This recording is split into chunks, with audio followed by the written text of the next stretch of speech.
అదే RTV app వార్తల్ని క్షణాల్లో చదివే అవకాశం ఉంటుంది. ఒక న్యూస్ పేపర్, ఒక టెలివిజన్ ఛానల్ మీ చేతుల్లో ఎప్పుడూ ఉంటాయి. కాంగ్రెస్ పార్టీ అభ్యర్థి మరి సుగుణ గారి ఫ్లెక్సీ కొట్టి పెట్టడాన్ని మేము తీవ్రంగా ఖండిస్తున్నాం.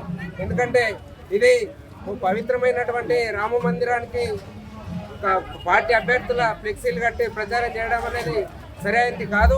కాకపోతే ఎలక్షన్ కూడా అమల్లో ఉన్నది. రోడ్ మీద అన్ని ఫ్లెక్సీలు తీసేసారు.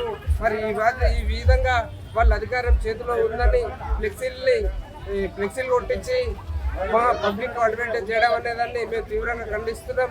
ఎలక్షన్ అధికారులు తక్షణమే స్పందించి ఎవరైతే ఫ్లెక్సీలు కొట్టి పెట్టినో వారిపై చర్య తీసుకోవాలని మేము జన్నారం మండల శాఖ టీఆర్ఎస్ పార్టీ తరఫున డిమాండ్ చేస్తున్నాం. కాంగ్రెస్ పార్టీ అభ్యర్థి మరి సుగుణ గారి ఫ్లెక్సీ కొట్టి పెట్టడాన్ని మేము తీవ్రంగా ఖండిస్తున్నాం. ఎందుకంటే ఇది పవిత్రమైనటువంటి రామ మందిరానికి పార్టీ అభ్యర్థుల ఫ్లెక్సీలు కట్టి ప్రచారం చేయడం అనేది సరైనది కాదు. కాకపోతే ఎలక్షన్ కూడా అమల్లో ఉన్నది. రోడ్ మీద అన్ని ఫ్లెక్సీలు తీసేసారు.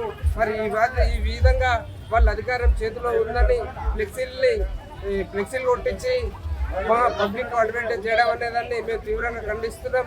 ఎలక్షన్ అధికారులు తక్షణమే స్పందించి ఎవరైతే ఫ్లెక్సీలు కొట్టి పెట్టినో వారిపై చర్య తీసుకోవాలని మేము జన్నారం మండల శాఖ టీఆర్ఎస్ పార్టీ తరఫున డిమాండ్ చేస్తున్నాం. మరిన్ని వీడియోస్ కోసం ఛానల్ ని సబ్స్క్రైబ్ చేయండి. లేటెస్ట్ అప్డేట్స్ కోసం వాట్సాప్ ఛానల్ ని ఫాలో చేయండి. అండ్ లింక్ డిస్క్రిప్షన్ లో ఉంది.